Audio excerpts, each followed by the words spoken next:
There's a story told, and it is only a story, about a little camel asking its mother just what was to be. She said, what did you want to ask me? And he said, well, why do I have these large feet of mine? And she said, to keep you from falling into the sand too deeply as you go along through the rest of the way. And in a moment, like all children, he asked another.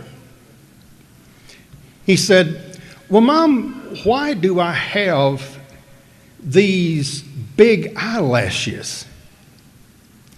And she said to him, well, that's because when you're out on the desert and the sand blows, it won't get into your eyes.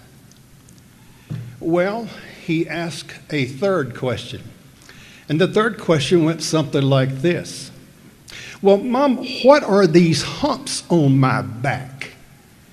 And she said, well, that's to store water or whatever is necessary to get you through as you go across the desert.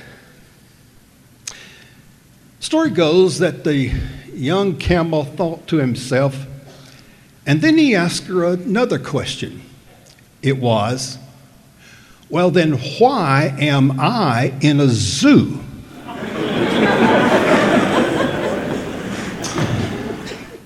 Why are you here?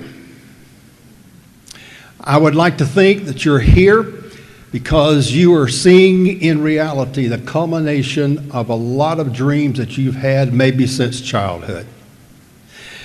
You're here because Google, Wikipedia, and what's that other one? Bait and Slash helped you through a lot of hard work.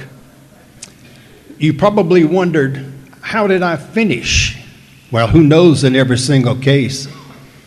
But you probably finished in either the upper class or the lower class part of your school.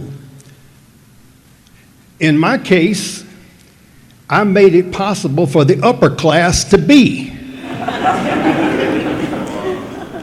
Maybe not.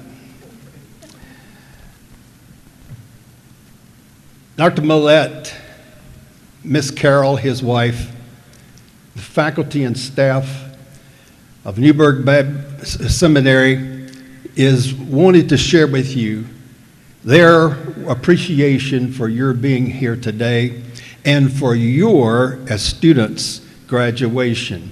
Whatever your degree is, just know that they will be behind you every step of the way. Dr. John Claypool, or the late Dr. John Claypool, tells a story of a time when a tornado came through where his grandfather was and blew down some significant things, one of which was a tree that he dearly loved.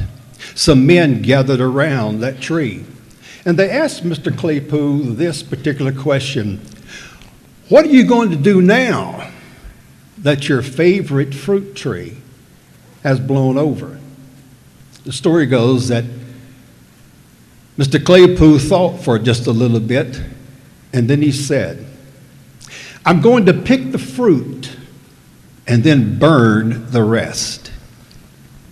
There are a lot of things in life that you will not one day recall because you've chosen to burn the rest.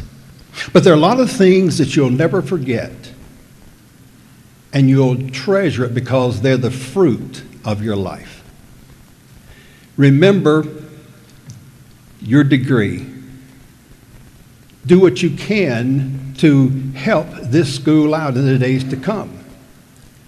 And don't forget those who are here today who are not on program, who've helped to make that degree possible.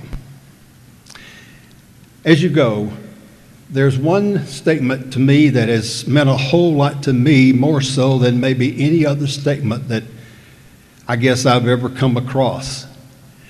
And I'd like to leave that particular statement with you.